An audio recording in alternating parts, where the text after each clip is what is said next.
My name is Alex Sloan. I'm an associate curator here at the museum, and I had the pleasure of organizing Carl Craig Party After Party, which is the exhibition that if you haven't seen it, I highly encourage you to spend time in it after this talk. But it was because of that exhibition that we're all here today, and I'm so grateful to Gustavo, to Dan, and to Juliet for joining us to look in more depth at the connection between techno and house music here in LA and, of course, in Detroit. Dan and I go all the way back to New York, but Juliet and Gustavo, it's been such a pleasure to get to meet them, to get to know them, to hear about their work and about their interest and sort of connection to this theme which I am very passionate about, but I also want to talk about it. It's like you can dance, you can listen to the music, you can go to parties, you can go to clubs, you can see your favorite DJs, but actually learning a little bit more and understanding the sort of critical dialogue at the heart of this work is also just as important, and that's why I'm thrilled that you're all here this evening, and now I'm going to hand over to Gustavo. Thank you.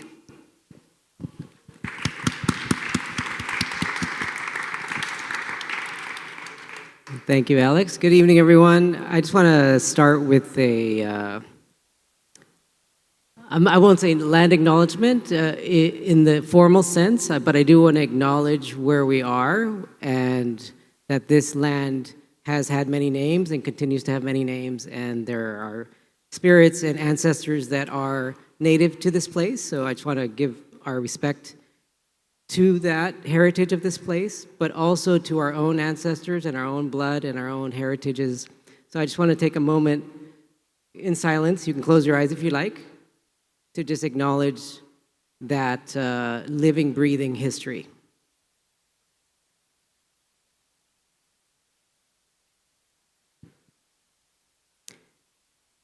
Thank you. So I want to start also with some thank yous, because we wouldn't be here if it wasn't for a long list of people, but I won't read.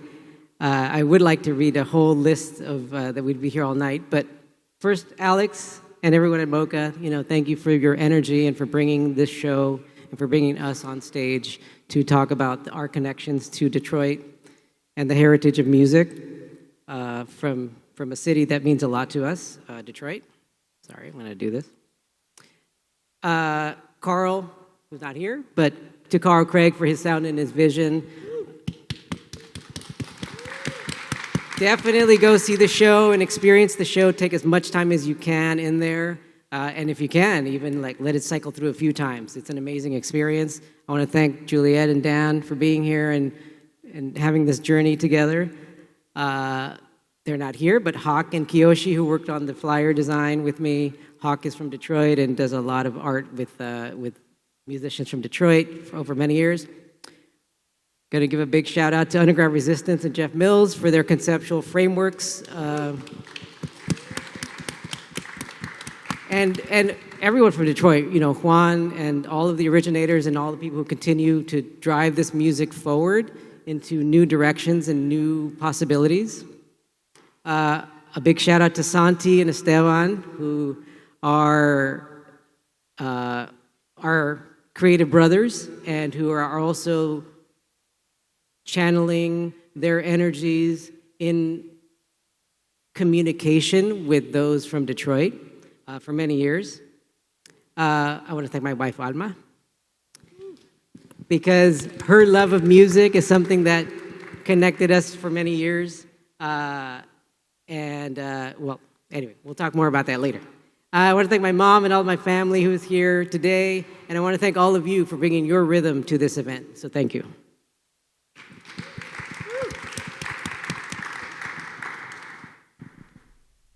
Ready, 1, 2, 3, 4.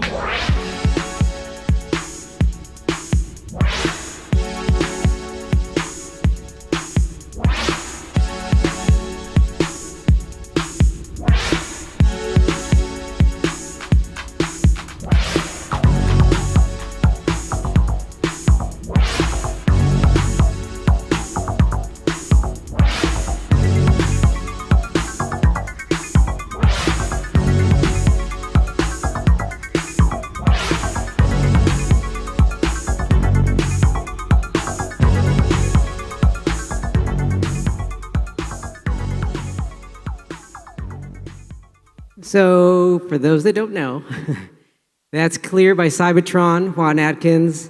For 1983 it was released, right? Yeah, that sounds about right. Early 80s. Early 80s. I think 82 recorded, maybe 83 released. Yeah, it says copyright 83. 83. So that song, made in Detroit, early electro, techno. What I wanted to, we were talking about this, starting with that, because that song influenced the world, but in particular in LA, it touched off this scene that was connected to funk. So Uncle Jam's Army, for those of you that, if you want to do some research, look into that and how that related to Dr. Dre, Egyptian Lover, NWA, and JJ Fad, right? So how that music from Detroit just sparked all of these movements around the world, but particularly in LA, had this deep connection. And I also want to just mention, of course, Motown being I'm talking about like history, just to give some context. Motown's influence in independent music and independent labels, putting out your own sounds, and how that affected, music in America as we know it. Mad Lib and J Dilla, that connection, again, hip hop and music from Detroit, how it's influenced over the years.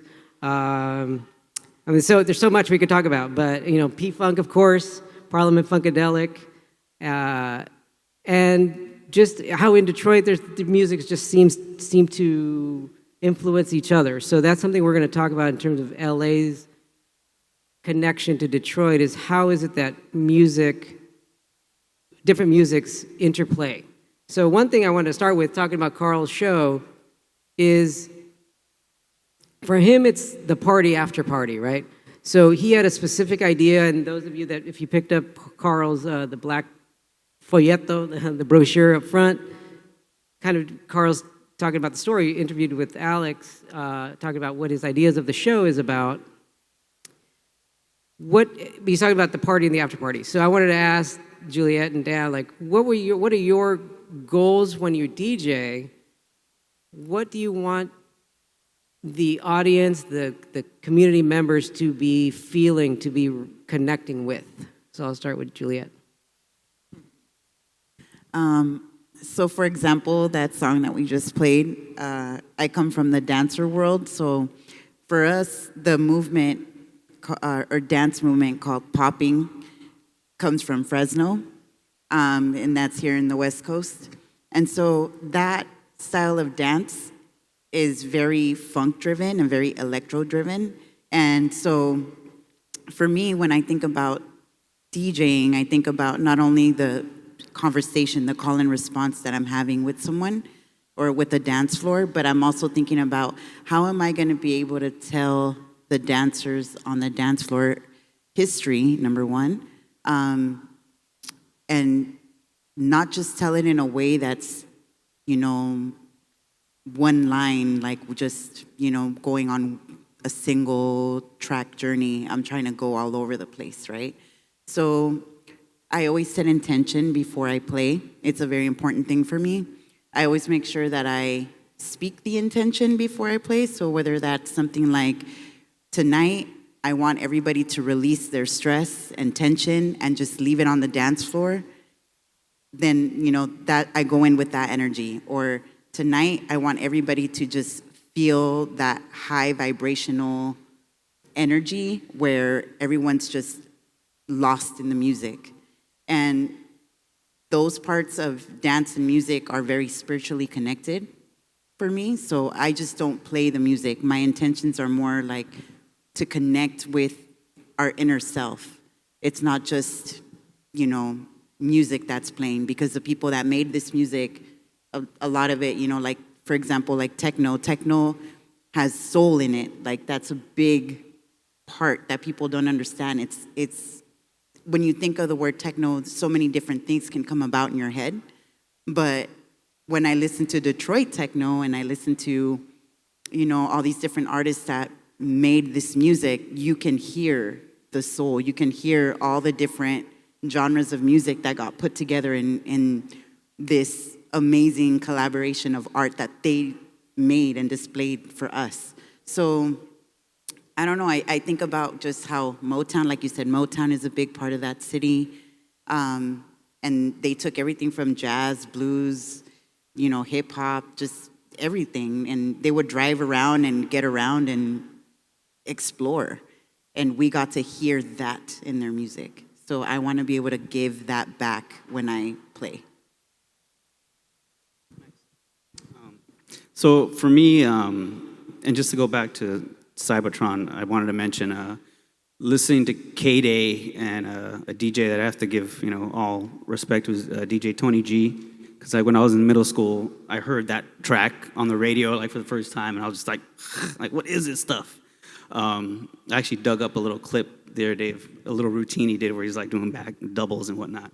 But yeah, I mean, as far as DJing is concerned, I kind of feel like there's a lineage or a heritage with what I do because of the way I got introduced to this. I picked up DJing in high school, not even really thinking about it. It's like my friends were like, my dad's gonna help us buy some gear and we'll do the dances at lunch, and maybe we can do some quinceañeras and all this kind of stuff. And then next thing you know, I'm in my buddy's older brother's garage or at their family house.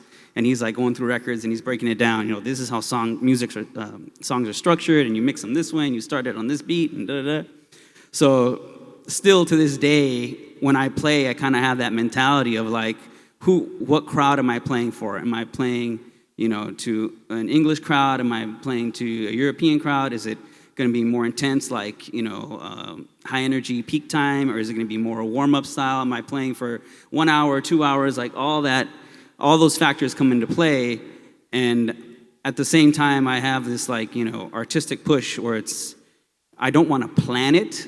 I just want to kind of give myself options of, where I want to go with the sound and the style, and it's very much in the moment. Is this working? Is it not working? Can I push the tempo more? Or should I bring it back? There's all this kind of improvisation that goes into it. And recently, because of just trends in DJing and how it just ubiquitous has kind of become, I'm kind of gone back to an old school trick, gimmick, whatever you want to call it, bring a drum machine with me. I'm bringing the drum machine, man, and just start playing little live tracks and mixing in tracks into it. But it's funny because people see it and they're like, oh, that's so cool. I'm like, people have been doing this for decades, but just not everybody doesn't do it.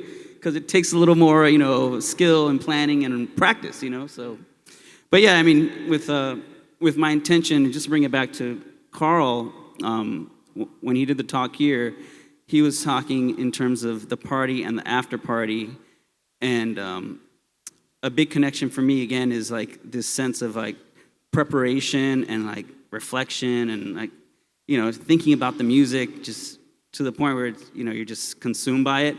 And that is the distinction between what happens at the party and what happens after the party. A lot of times, I remember when I was younger, you go out all night, and then at the end of the night, you're all, just wasted and tired. And what little energy you have, you spend with your friends is talking until you're blabbering and just all right, I'm going to sleep, But yeah, that's kind of my approach to things. It's very deep rooted in, how I got into this, and I still kind of have certain fundamentals that go along with it. Well, to take it back to Carl and the exhibition, he's very intentional about using the space and designing for the space, right? So this is the second time this party after party exists. So he was reading the room of this space in Los Angeles. So I'm curious, how would you talk about responding to a space, what you're playing when you're DJing? How, when you're responding to a space, let's say, not just the intention you're setting for the audience, but what space are you in, right? Whether nightclub, festival, warehouse, backyard, right? And how does that reclaim space? Because we're using spaces like this building, right, with something else before, right? So we're using spaces in new ways. We're reclaiming spaces, making them public, making them ours for the moment. Yeah. So how do you think about that when you're DJing, depending where you're DJing? So one of the biggest things for me, just within a space, is being able to be yourself and be free and have a safe space. I think that that's a huge part of this culture. It just stems from so many different branches, from Detroit, Chicago, New York, Los Angeles. I mean, for me, like when people say, I've heard it so many times, oh, the DJ saved my life, or music saved my life. It's a real thing.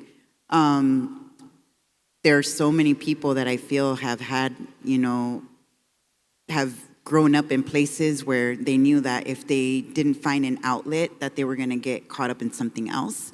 And so when we claim these spaces, it's not only to claim a space in an actual, like, physical form, but I feel like it's also about community, family, being open-minded, respecting one another,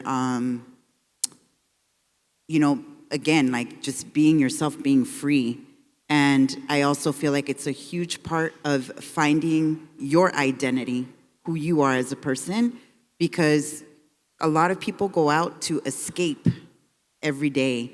I know that music for me was an escape. It was a way for me to have my family outside of family, right? Like I found my forever family, my dance family in the scene. I like to call it my tribe. Yeah, exactly. Like when you think about the way that LA did it, like back in the day, it was like the 90s, party crews. A party crew was family. It wasn't just going out and partying with a bunch of people. It was everybody together in one space, and we're packing my mom's car, and everybody jump in, and it looked like the clown car in the cartoon with everybody in the trunk and people sitting on top of each other, and Cars all weighed down with speakers and equipment. They drop out. so it's being in these spaces and then recognizing that you're there with so many people of just different ages, races, just open, and you're just able to just be and let go. Even now to this day, I think my favorite place to play is the underground, like the warehouse scene, because it's just so free. It's not like you're gonna go to the club in Hollywood in like a full like net, like fishnet outfit, like half naked. Like that's not really they probably won't let you in, but you can go to the underground and you could see it all there, and it's like there's no rules. And I feel like we've taken that from the music as well, because I don't know, growing up, I grew up with a lot of different types of music. So my parents introduced me to classic rock, disco, blues, jazz, Latin music, and all these different things. And then of course, me being a kid, like all the pop, Madonna, the JJ fad, that was my first record I bought with my money. So just having all these different things come together, and then you hear this thing called house. Like my first track that I heard was Understand This Groove, and I was like, what is this? And it just made me feel like I wasn't here. And so being able to have these things that kind of like break the rules, it's kind of like you can break the rule when you go out. You can break all the rules. You can be whoever you want to be, and it doesn't matter. So I feel like it's something about claiming our space as an individual in these spaces. I share a lot of those same sentiments. Another thing I think about when I contemplate like what the purpose, or like what was gained, or why people felt compelled to like I want to do a party, and I'm going to go do it in the space that's no one's using, and whether it was obtained through legitimate methods or not. Looking back on it, you don't really see that happen as much now. You know what I mean? When you get these venues, a lot of times it's someone's kind of managing it and trying to make it at least somewhat more of a legitimate kind of a enterprise or whatever. But what's interesting to me is that it was very much like a way to empower yourself, because a lot of, at least like my friends, I remember were doing parties. It was, you almost had this restlessness, especially when you're a teenager.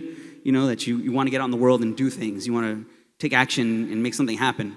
And, for like the kids I was running with back then, it was like, yeah, we're going to do this party and we're going to charge $2 and, and we're going to make $300. And, it's like, wow, it's all this excitement. And it's interesting because like flash forward like, 10, 15 years, and I would meet people like when I was living in New York, I ended up working at this place, my day job, and there was a project manager there, and she's like, yeah, I used to throw raves in Michigan. And I was like, what? Like, it's like, yeah. She's like, that's why I became a project manager, because I got the skills to like run parties and promote and do all this stuff. And I'm like, now you work in tech. She's like, yeah. And I'm just like, yeah. So it all, you know what I mean? Like, she had an informal education. So for me, this is a way to, or this scene, this culture, similar to, graffiti and a lot of other aspects of hip hop. It's a way to do something that you may or may not have had opportunity to do through the education system or through your parents, for a variety of reasons, whether it was income or having a single parent or whatever it is. If you have that fire in you and you get motivated, you do it. You know what I mean? And it might be, a little shady on the legal side or whatever, but, that's just a lot. We have white collar criminals, so what are you going to do about that? It is what it is. So yeah, in terms of reclaiming space, to me, I look at it as it's an empowering thing, to be able to have a vision for some dirty, dingy spot that you think can fit a couple hundred people and you can make something happen. Or you're making me think about, you just mentioned education, right? So I'm an educator as well as an artist, so I'm with students of all ages all the time. So I always think about it, I reflect on it now, I think about how did I feel as a young person, and I hated school, but I love learning. And I'm still that person where I can empathize with the children who don't want to be there in a school that looks like, prison architecture. They don't want to, I understand what that feels like. So take it back to Carl if you got the more songs about food, if you want to play. Yes. So he's got a quote. We're going to play a little. Yeah, education. This is a good let's one. play Hold a little on, bit, hold and then I'll read it because it's a little hard to understand. This isn't too long. I just got to cue it up right. This blood signifies all the minds that will be lost in the revolution. This is not a revolution against governments. This is a revolution against ignorance.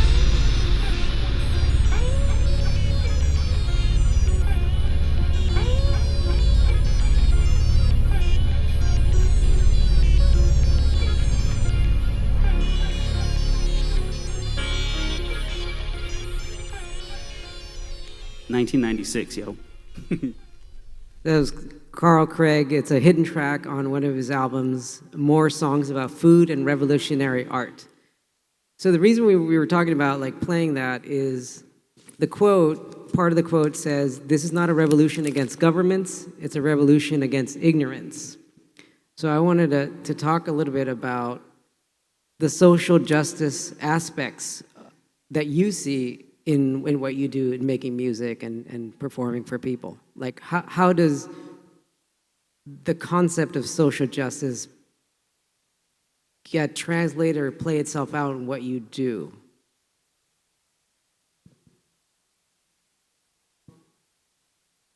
Oh, that's a good one. So, again, I feel like it's a part of where you come from, your identity, your upbringing, what we're used to. Like, just through the music alone, there are so many messages that you can take into your everyday life. And when you think about it, for me, I'm like, okay, Detroit, right, was once like one of the wealthiest cities in the world.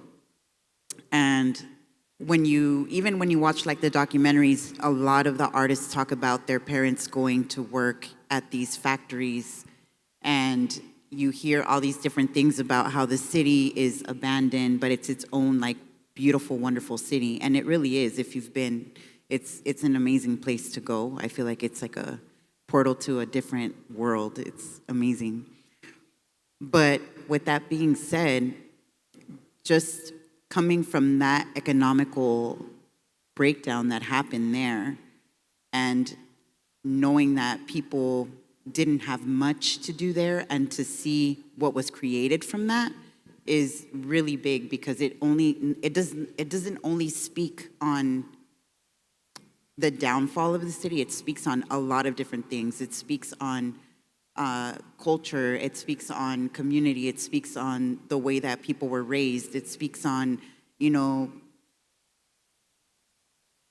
there was a recession there. It was a whole thing. Like, there's so many different things that come along with that. Like, I'm sure there was a time where you couldn't be out walking the streets in the middle of something like that, and then there was riots there and just all these different things. And then being a person of color and walking down the street, and if the cops saw you, and then, just all these different things that come about. And it's the same thing, like, our city's also connected in that sense too.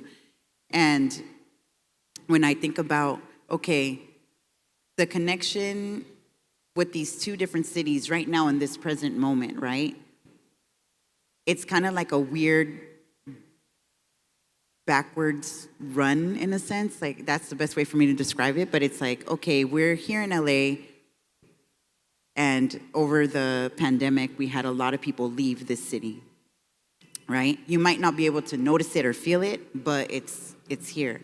And I feel like with these things coming up and happening like that, a lot of people start to speak up. A lot of people start to notice, like, hey, right now there's this gentrification going on. We're losing our spaces. We're losing our jobs. We're losing, community. We're, the mom and pop shop down the street is now gone. Like, there's all these different things that are happening within our communities. And it was the same thing with them, but they were able to bring forward, like, all the problems that were going on through music.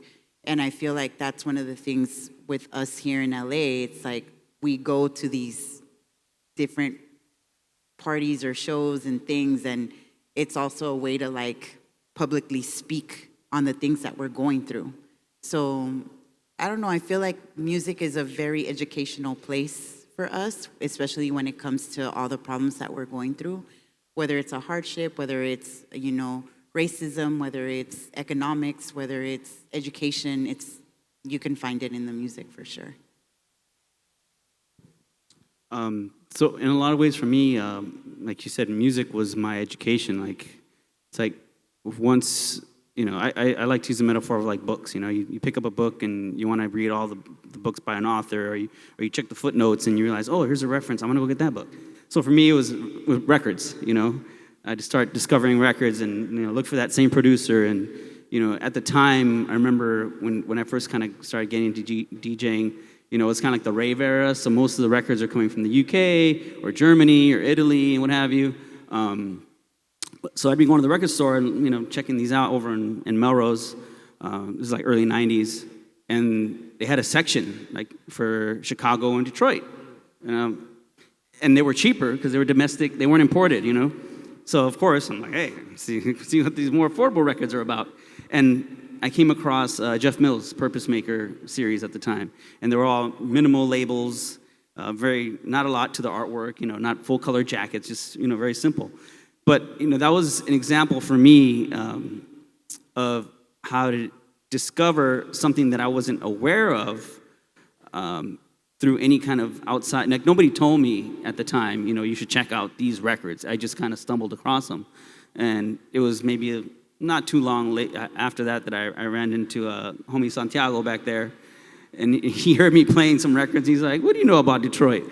You know what I mean?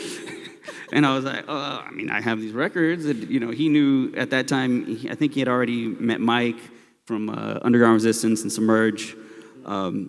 So it's crazy how these things, if you find a passion for learning and discovery, it will take you places, and that didn't come from a formal education for me. I went to overcrowded school over in Huntington Park. It was funny when I went to Michigan. I told them, Mike and a lot of people at Submerge, they were talking about, oh, summer break was so great. I remember when we were kids, and I'm like, I didn't have summer break. I was on track system, man. I was in school all summer. My summer break came in October in the fall, quote unquote summer.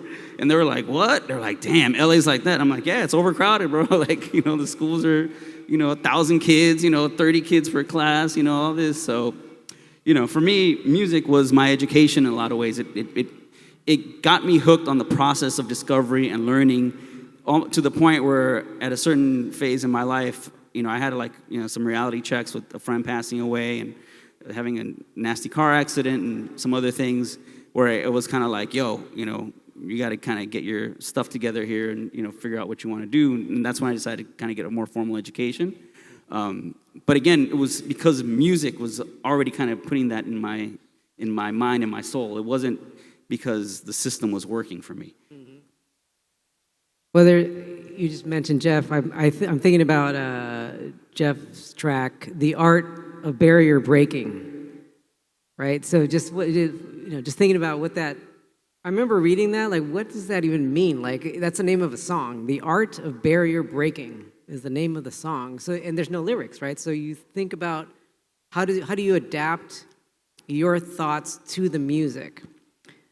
So, talking about education and self-direction, self-determination, how do you connect, again, we're talking about the connection between LA, Detroit, how do you connect with that, again, with you're starting your own label, you've had your own label for a while now. So this self-directed, breaking down barriers, doing it yourself, how do you see that challenges and positives, like how do you see that in given the state of, we're talking about like how dance music can be the Hollywood nightclub, or it could be Coachella, or it could be an underground, or it could be a festival, right? So like, how do you see what you do, and again, the challenges and the uplifting parts of creating your own label in this current age of the internet, right? And promoting yourself through various means. You want me to go? So it's really funny. On my way here, what was I listening to? Oh, okay. I was listening to Timeline, Galaxy to Galaxy. It's that song always puts me in a good mood. I don't care what's going on. If you play that track, it's gonna just I'm gonna get taken out, So, and I was thinking about it, right? I've been actually going through this process right now of shopping tracks to labels. And it's not what people think it is. And speaking about breaking barriers, right? How are you going to break barriers when you are an artist or a creative and you're being denied of your creativity? That really opened my eyes this last year, of just not only being put in a box, in a sense. I think it's happening on so many different levels when it comes to wanting to be a creative, wanting to be an artist. You run into these obstacles. But the beauty of it is you can create whatever you want, right? So for me, I feel that, yes, starting a label is going to be the best way for me to create the things that I want to create without being told, you can't do this, or this is not made correctly, or, some sort of, why is there a rule for that? It doesn't make any sense to me, especially if you look at the deep root of this music. It's like they were breaking barriers. Like, we're breaking barriers every day. There's people that spend hours and hours making music or creating some sort of art, or, learning these things, taking the time, and just being told that you can't, I don't know, you can't create this, or this is not good enough. I don't think there should be that type of limitation to anything. So breaking barriers means a lot to me. I feel like I'm getting ready to break some barriers. And I'm really looking forward to being able to create the things that I feel are connected to me through music, and I just want to get lost. And that's my main purpose right now, is creating things that are gonna either make people feel the same thing I feel or something else. And we're always going to create something for someone. Nice. So I know enough about Jeff, and I know Mike really well. And both of them, what I think about when I think of them, I just think of persistence. And I think maybe what he meant by the art of breaking barriers is that, if you're persistent enough about anything, eventually things will come your way and these barriers will start to crumble. I think just like with any art practice, right? Like you have to do it not necessarily with what's in mind, not necessarily having in mind what's down the road, but more so having in mind what it is that you want to do and keeping at it and being persistent and just having a sense of dedication about it because of passion, because of the love you have for it, regardless of whatever your craft may be, you know what I mean? So I think that's what he was speaking to in that sense. It's really just about kind of like putting your head down and doing the work, and being dedicated to it, and things will come, regardless of how complicated life may be in other ways, and what other challenges you may have. If you stay persistent at something you're passionate about, then you will break down barriers. It just may take more time than you think. It's hard to say.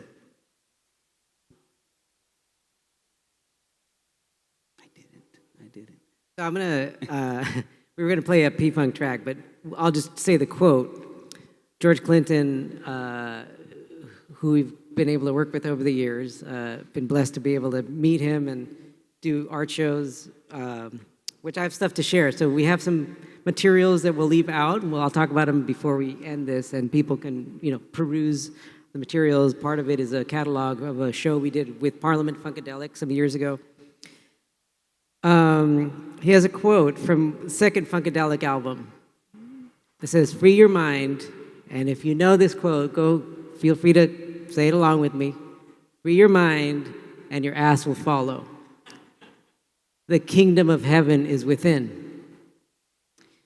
So we wanted to bring that up because we talked about, well, again, the Parliament Funkadelic connection to techno, to Detroit, to funk, to hip hop. But we were talking about in the connection to freeing our mental state, and being in a space like Carl has designed where there's nothing to look at. I mean, there are lights, I guess you could look at, but it's really about feeling the experience, right? So I wanted to ask, for you, as, again, creators in this field of music, how do you feel that techno is in a museum space?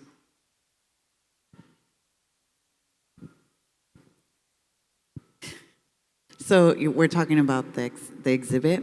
Okay.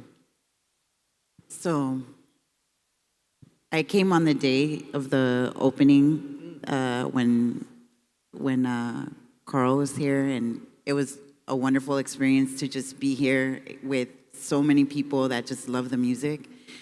And I remember when I got here, DJ Holographics was out here in the front, and she was like, "You have to go in there a couple times. You can't just walk in there. Like, you got to walk in there, maybe like walk around a little bit, kind of feel it out, and then walk away, and then come back and stay in there for a little longer this time, and then walk out and then go back again and stay in there a little longer. It changes every 20 minutes. And so I was like, okay, cool. She's like, yeah, you really just got to be in there to embrace what this exhibit is. And I remember I walked in there, and it's like this huge empty space, and I'm like, all right, cool. This is like a replica of a warehouse. I get the warehouse feel. I'm like, all right, this is awesome. Like, they're playing the music, and then you have like the lights, and it would be like different lights going on. And then I walked out, and I was like, all right, that was cool. And then I walked back in there again, and I did exactly what she said. But the third time I walked in there, I happened to catch the square and the circle. I don't know if you've seen it yet, but if you walk into the middle of the room, there's a huge circle, and then there's a square that shines light down into the room.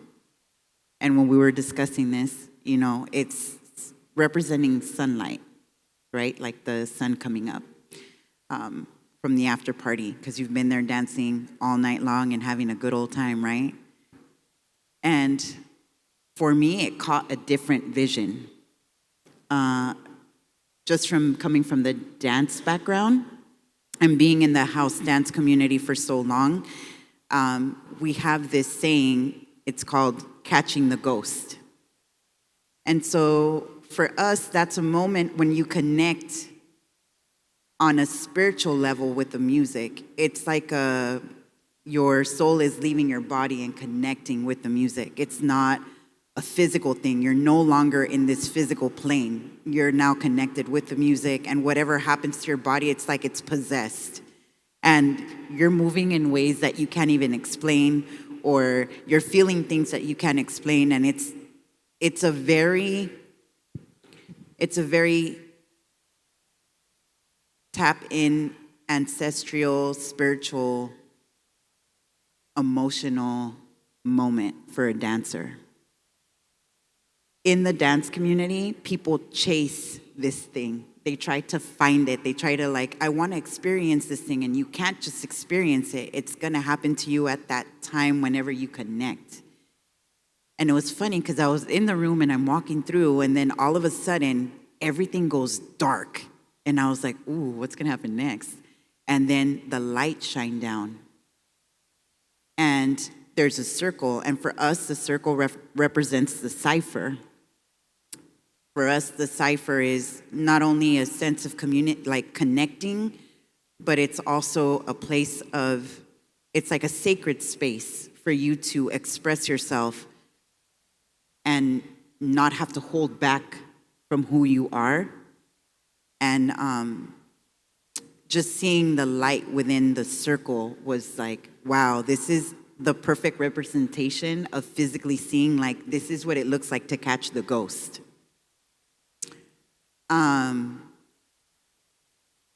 For me, the moment I saw that, I was like, I need to get as many dancers to this exhibit just to see that, because there are, there are a lot of people that want to experience this thing, but it's not just a thing that you can experience. You literally you have to go out and dance and be around energy and be around people and have a deeper understanding of what rhythms connect to you and how you are in your movement and how connected you are to yourself in order to get to those points. So it was a very beautiful experience to see that and to see it in that way for me. So we talked about this before, and I kind of struggled with it. But I came to this kind of understanding that it's a weird dichotomy for me because, there's just last weekend or maybe a weekend before, there was a big festival in Barcelona called the Sonar Festival. It's been going on for 30 years. I checked. This is the 30th year, okay?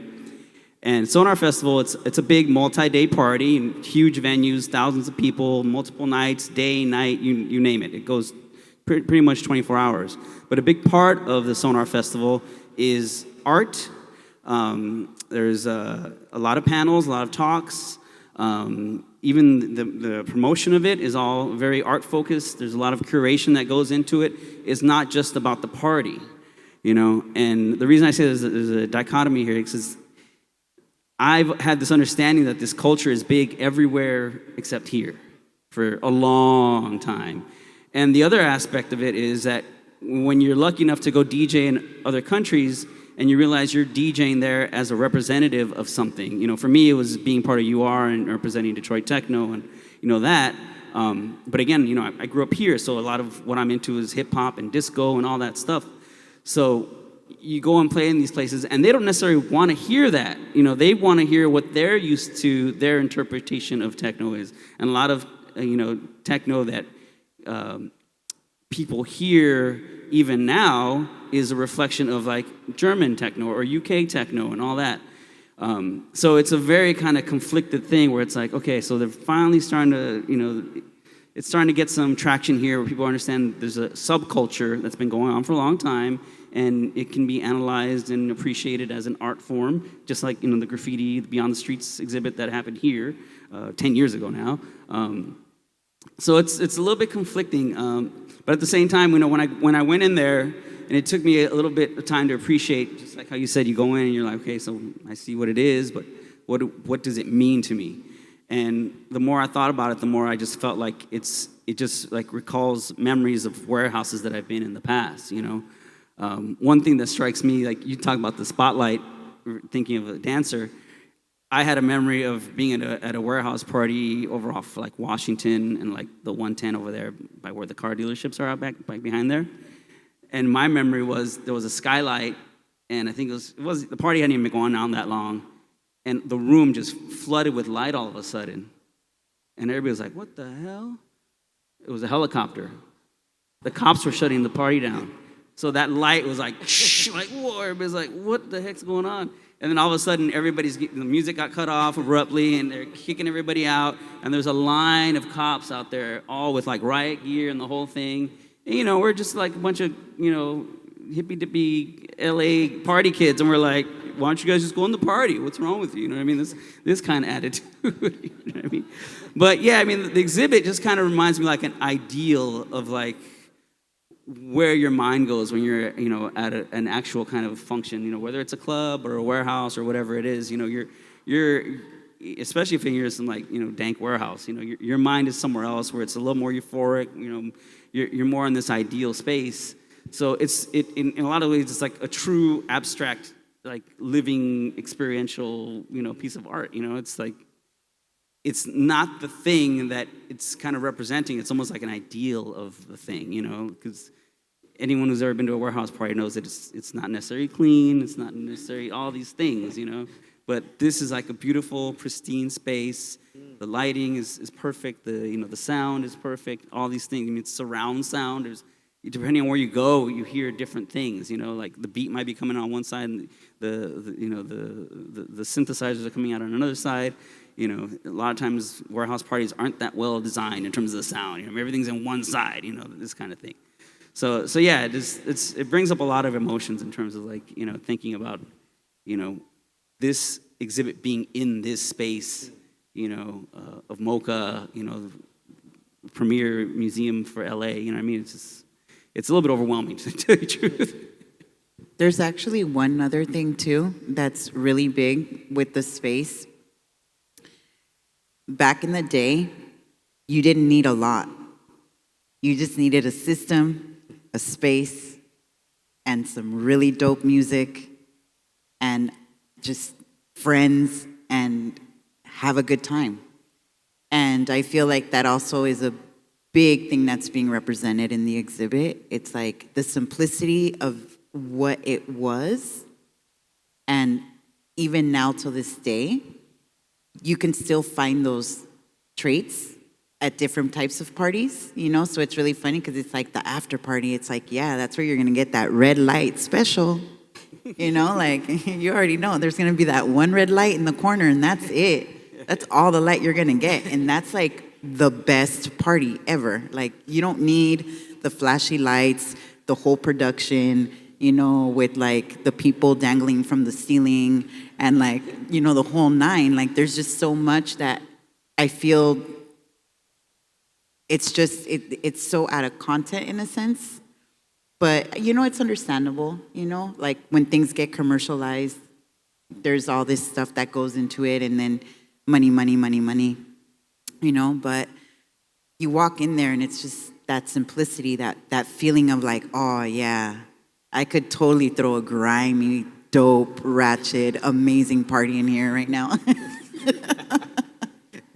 But yeah, if you haven't seen it, definitely take a walk.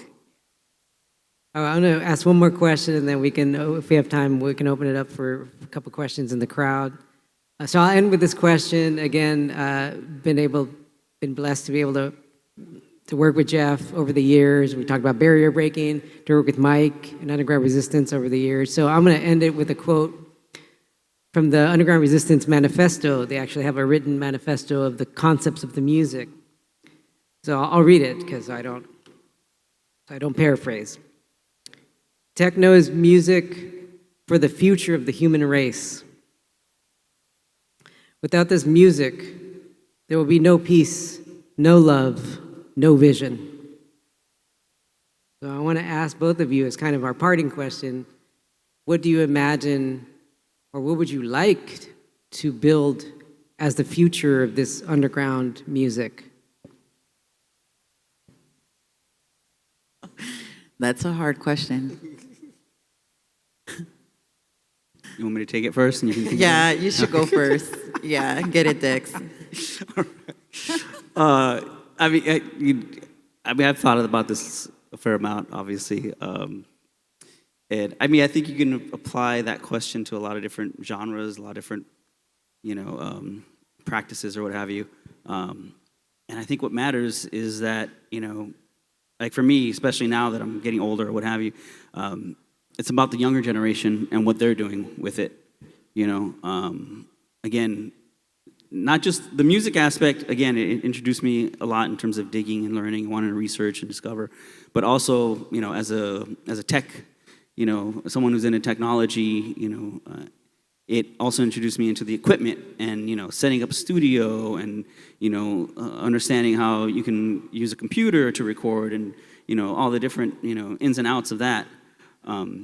So what my hope is that people will read into it further, and try to get beyond the kind of surface party aspect of it, which obviously is a great big giant part of it, but it's kind of like the top of the iceberg, right? There's so much more you can dig into, and it can be a way to enrich yourself, beyond the kind of just like ephemeral aspect of it, where the parties come and go, scenes ebb and flow, venues come and go, clubs come and go, all these things, they have their moments, they have their fads and whatnot, but in order to appreciate it as a technological music, a technological culture, which is, what a lot of people don't understand is it really is based in that. For me, one of the reasons why I love Juan Atkins so much is because he's such a sci-fi, alien type of person. You know what I mean? I've been able to meet with him a couple times,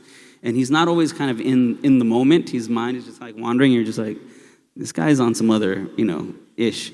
And then when you find out about his story, where it's he read Alvin Toffler's The Third Wave when he was in high school, taking a futurism course, and that's where he got the word techno from the concept of techno rebels, which is something that's discussed in the book. So to me, it's this is freaking amazing. How did, and he took all that and decided he wanted to release his own music. He didn't even think about it. He was like, oh yeah, I got these records, I got this music, how do I go about putting it out? And then he goes and finds out about pressing records and getting them into the stores, and he just, he made a beeline for it, and made it happen. And from there, you get Derek May and Kevin Saunderson and Mad Mike and Carl Craig, this waves and waves of different artists. So to me, beyond the party aspect, it's so deep to me to contemplate the fact that people were self-motivated, people found a way to have self-discovery, to push themselves, and to grow as human beings through this music. When you read that manifesto, it kind of sounds a little far-fetched, okay, man, techno is not the... But at the same time, when I look around the world and you think of what technology is in our lives now, how harmful social media can be to certain people, how we're afraid of AI and, all these kinds of technologies, why is it? It's because there's no soul in it, right? And a big part of what techno music is contemplating the relationship between the human and the machine, putting soul into the machine, giving it life beyond what it can be on its own in an abstract way. So, it is what it is, in terms of that for me, and I hope that new generations that are coming into this music can understand that aspect of it, that it's not simply just about the party and being debaucherous or what have you. That is a freeing spiritual aspect that, Juliet touched upon. It's a very cathartic thing to get in your own, to lose yourself in the music. but there's also the after party part, right? That's the party, and the after party is the contemplative part, the self-reflection, the trying to dig more into why do I like this, and what does it mean to me, and what am I going to do now that I've kind of been transformed through this experience. Oh man. I care. I'm sorry. It's okay. I'm passionate. No, so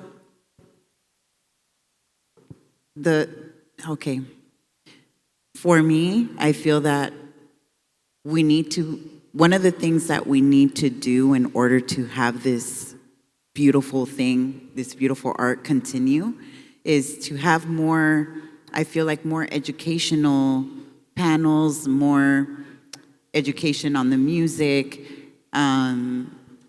I feel that in order for us to have this thing to just keep blossoming over and over and over again, and for these new artists that are coming in to kind of fall into their own sound and break barriers and do all these things, they need to be embraced.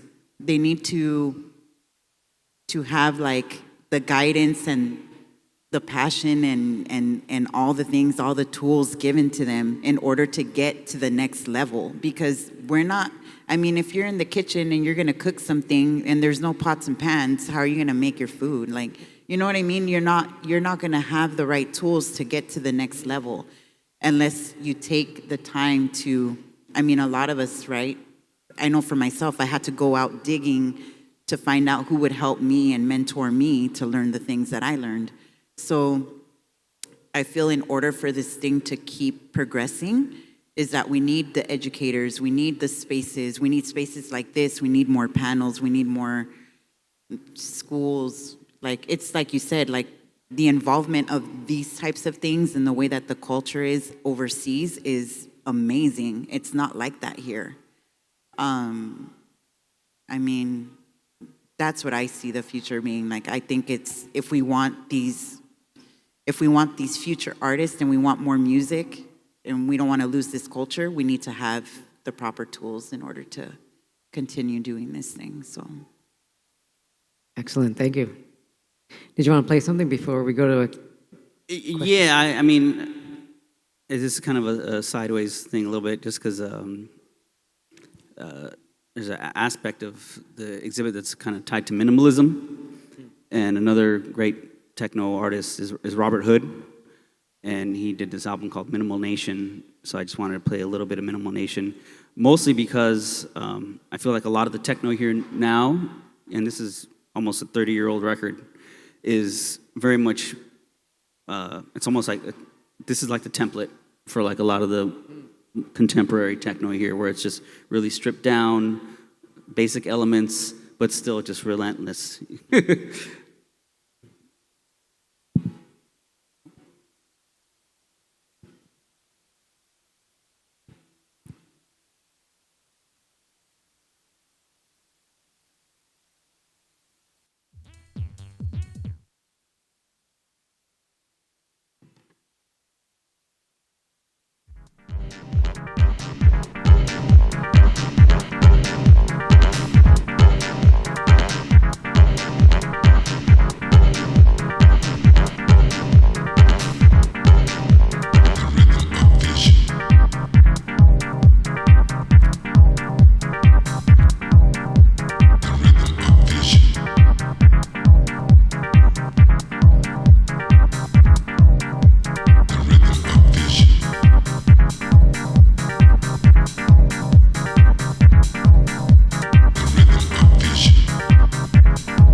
right, thank you for that segue into any questions out there for the crew up here.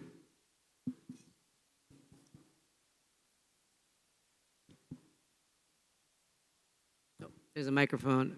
Thank you, Alex. In in 30 years, how do you think techno will evolve because of the current generation?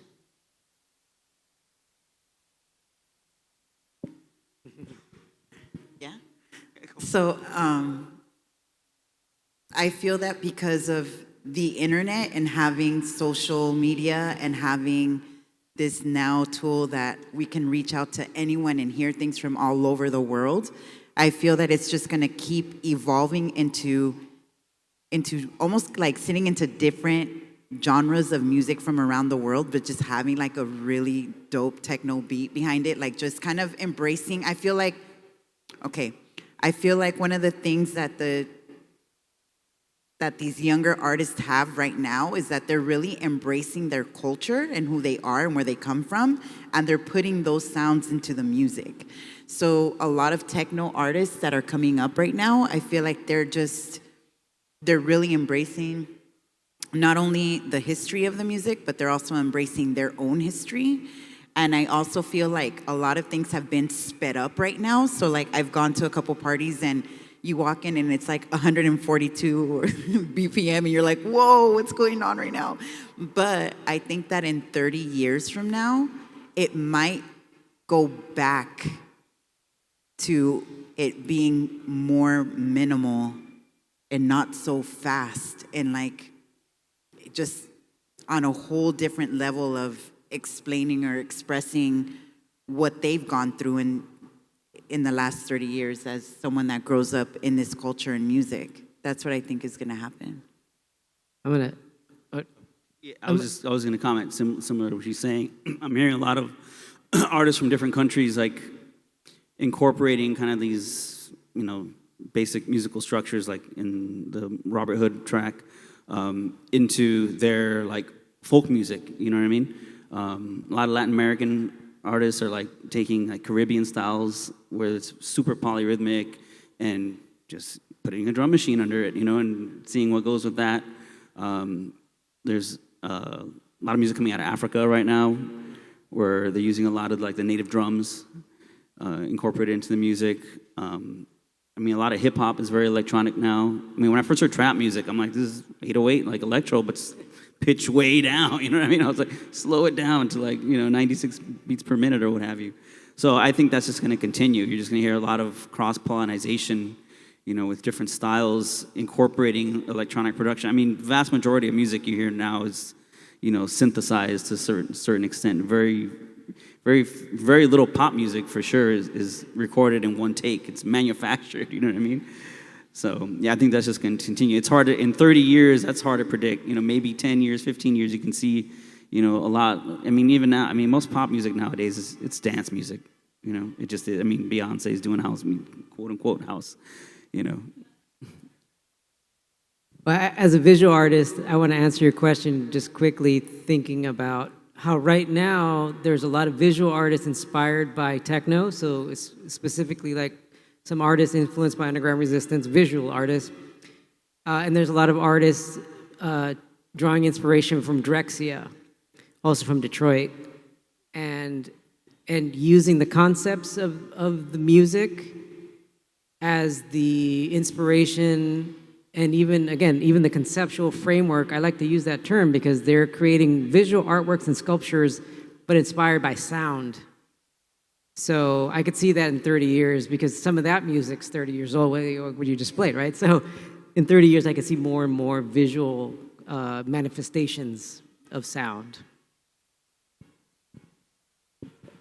Hi guys, just want to say thank you first of all, and then what's your guys' relationships to the dancers as a DJ in terms of like position at a party and visibility of the dancers?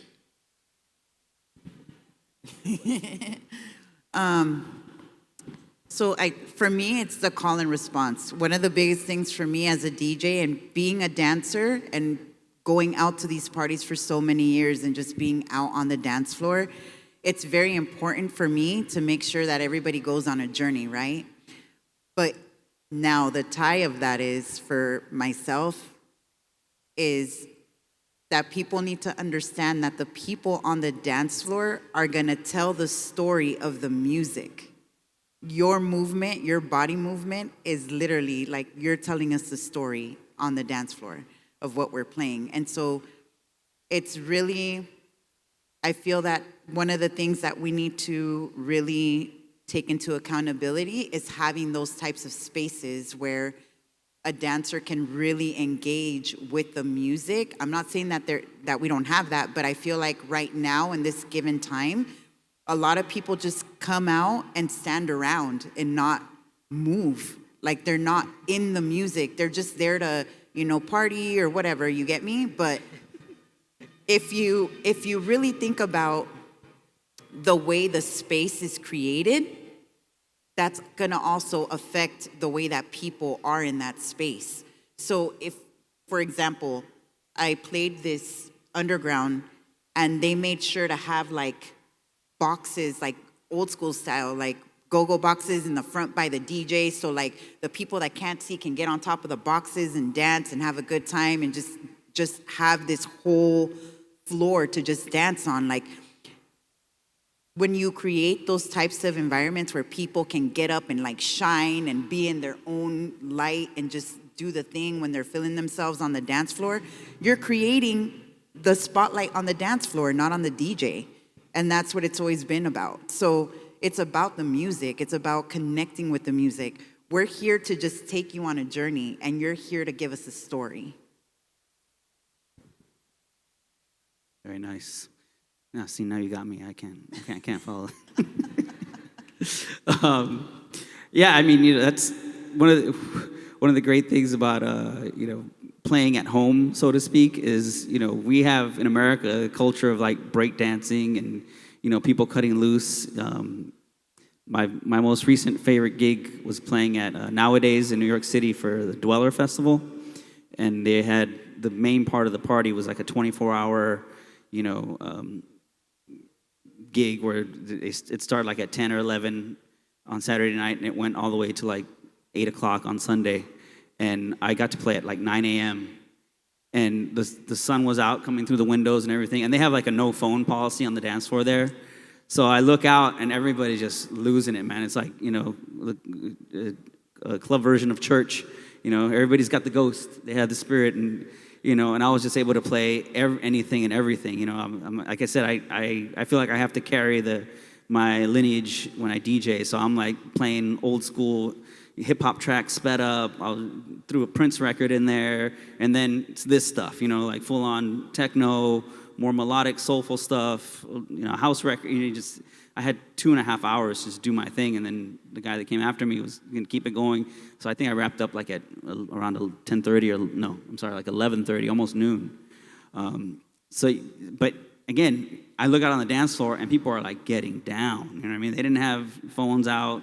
Occasionally see someone sneaking it, but that club in particular nowadays has a policy where keep the phone off the dance floor, and that's a very important thing, especially these days, because we're all consumed with technology for practical purposes, obviously, but there's something about, again, catching the ghost, catching the spirit, and letting yourself go, and being in the moment in a space that's designed for that.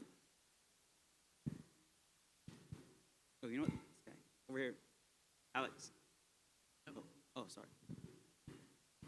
Hi. Thanks for breaking it down. It's very educational. Since we're on the topic of LA, Detroit, I grew up in Southern California, Los Angeles, and I did my clubbing really early in life. I grew up in the Hollywood area, and I was raised with bands like Fat Gadget and Clan of Cymox, who just played right now, who was kind of techno-y at its time. And then in the late 80s, I started listening to KCRW late at night, where they used to have a show called Man on the Moon, and that's the first time I've ever heard in Los Angeles kind of a housey techno feel. But you're right, LA's never been a techno hub. And it wasn't until the English club promoters came down here that we even went to venues to hear that style of music. So my question is a two-part question.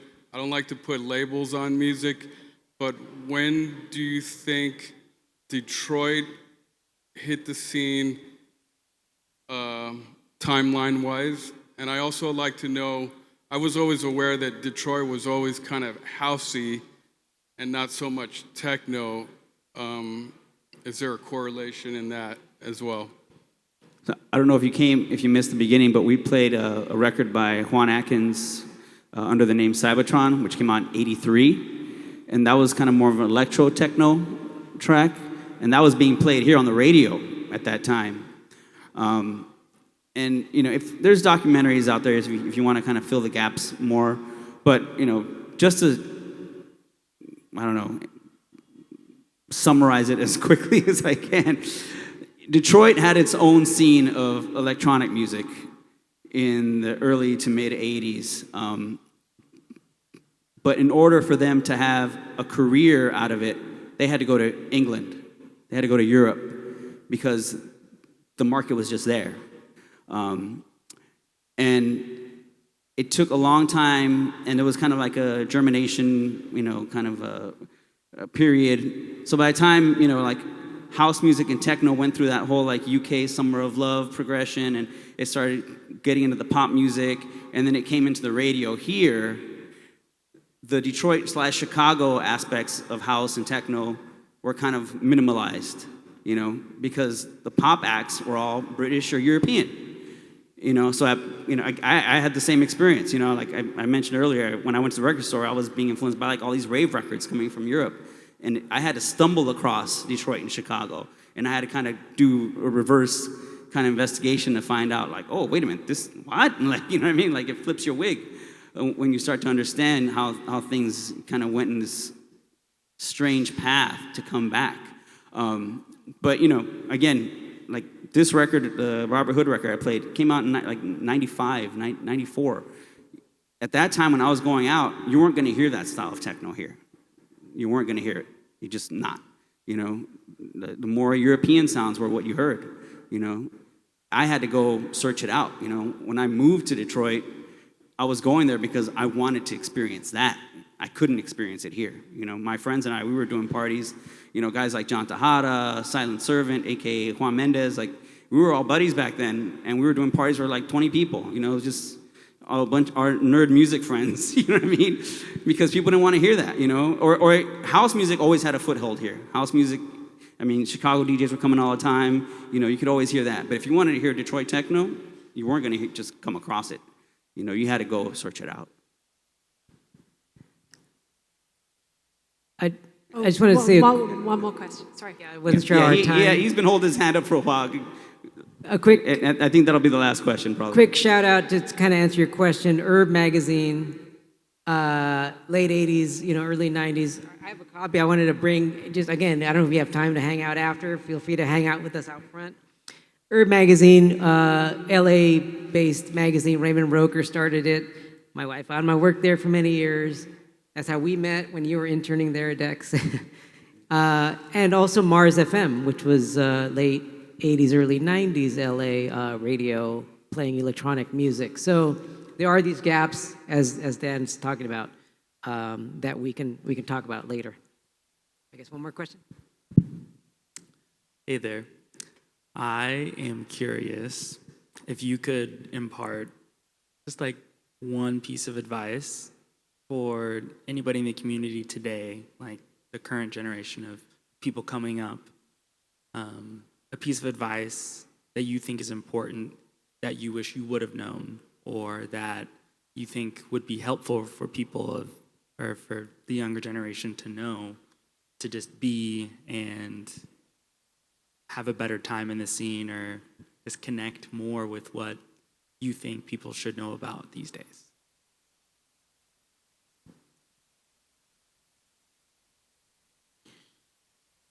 I feel like it's a couple of things. So I think that the moment you realize you want to do something like this in the community, whether it's being a producer or DJing or just being an event coordinator or whatever it is that you want to do, like you want to bring a certain type of music into a space, is always, for me, the one thing that I did, and then the thing that I wish I would have done there's two things. The one thing I did was I seeked out a mentor, someone that's a pioneer or someone that, for me, I felt would have the knowledge to give me a rundown of the history before getting involved, because I wanted to know what I was getting into. Almost a sense of like not wanting to step on toes, but also wanting to learn, right? Because when we're into something, whatever hobby it is, it takes time, it takes education and practice, right? To get to where you want to go. It doesn't matter what it is. And the thing that I wish somebody would have told me from the beginning, and I didn't figure it out till later on, was there are no rules. Play whatever you want to play. It doesn't have to be the same genre all the time. And I once had somebody tell me when I started DJing that when I played, the music had to go like this. No, it does not. You can do whatever you want. You can go on a journey, literally. Like, you don't have to just bang it out all night long. That's going to be boring. So just be passionate and grab that passion and run, and don't look back, and keep your blinders on and have goals. So for me, I think it was, again, being in underground resistance, you kind of like have to make a very hard decision real fast, because Mike is like, it's like, if you came to underground resistance to be on the cover of magazines, you've made the wrong choice. That's not what we do here.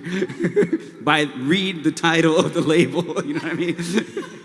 So I think a hard thing that you have to do as any kind of artist, you have to set expectations for yourself of why you're doing this and what you want to accomplish.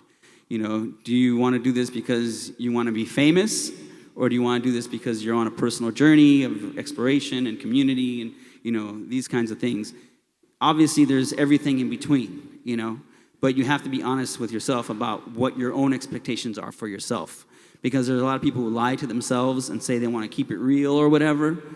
But you know what? Once you get a taste of some money, that keep it real stuff can go out the window real quick. You know what I mean? That's why they call it selling out, right? And then you're like, well, what happened to so-and-so? They were, like, yeah, because they started getting some money and they realized that, hey, you know, I'd rather be over here. And that's fine. You know what I mean? You got to make your choice. And that's what I'm saying. You got to set your expectations, because the opposite happens with a lot of people. You know, they want to keep it real forever and they're not happy 10, 15 years later. Maybe they should have sold out. You know what I mean? Maybe you should have gone and gotten some money. You know what I mean? Like, why are you depressed at 50 because you didn't get, you know, this recognition and da-da-da-da-da. You know what I mean? Like, you know, you have to be honest with yourself. Like, why am I doing this? And be realistic. You have to have some sincere conversation. You got to pause and do that. You know, you got to do the meditation. Do whatever it is. Do some struggle. You know, that's another thing I find. People don't want to take the risk.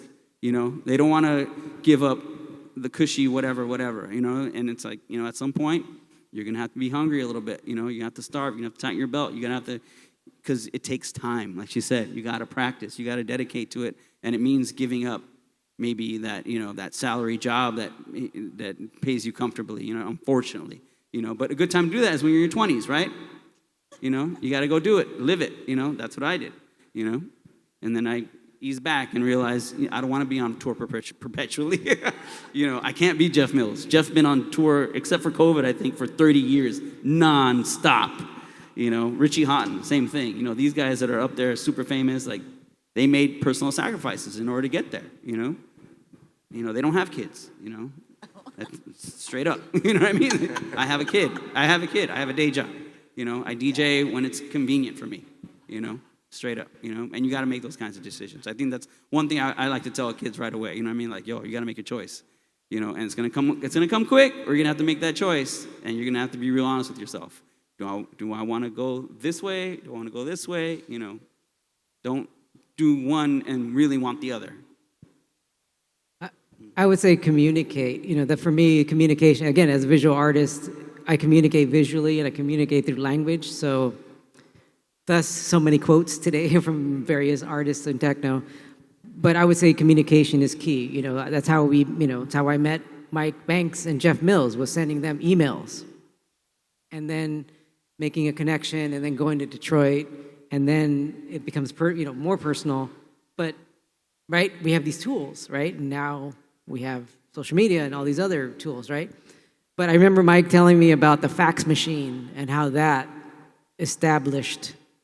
submerged, really, right? Established how they're going to get out to the world was the fax machine, right? So it's using your skills as a communicator as well. So that's one thing I would impart, to younger people, because there's many ways to communicate, but use them all. Because now you have a lot in your pocket, in your phone. So thank you all. Oh, sorry. I wanted to end it because the question we had earlier kind of inspired me. I wanted to play this track by Mark Kinchin from Detroit, who I think he lives here now. He's become very successful as a music producer. But this track, Burning, I heard it everywhere when I was in high school.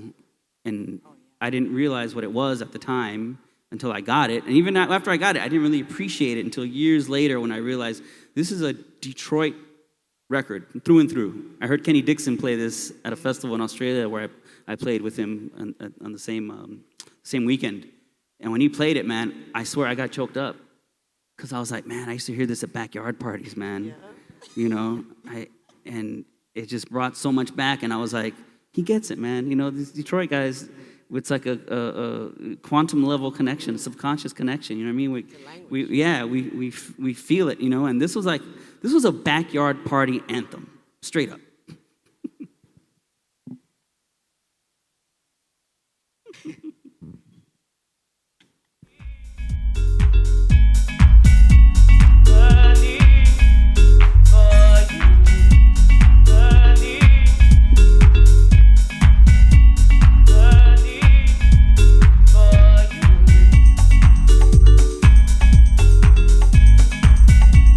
This is 1992.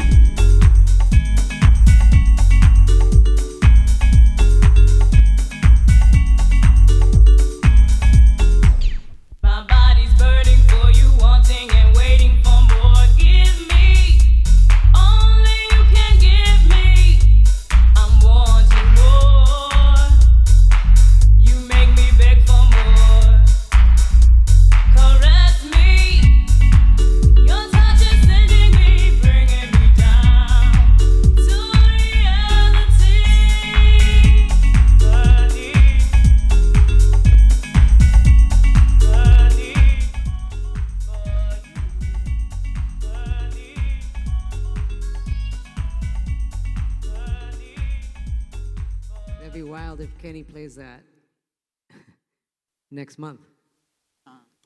Right? Yeah, that would be awesome. Maybe he will. Okay, sorry. I want to say thank you all for coming. That's a good sign. You have to kick people out. Would you be able to just... Have a good night. Come back, see the show. Sorry. One last question. One last question? Yeah. Talk outside. Yeah, if you guys are playing anywhere anytime soon, as LA DJs representing Detroit, and anybody wanted to hear you, like this weekend, where could they go?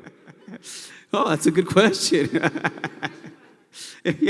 So there's a DJ from Detroit, Delano Smith, who he's been around forever, and unfortunately he's getting cancer treatment, and situation being as it is in America with healthcare, he needs help. So there's a fundraiser going on tomorrow night. Yes. You just Google All Hands on Deck. Delano Smith, myself, and Juliet are both playing. And, it should be a fun time. Woo. And it's going to be at a warehouse space. So there you go. It's in LA, yeah. We have flyers right here. That was a that was a setup. That was a setup. He happens to be putting the party on. Thank you so much. Thank you, Alex.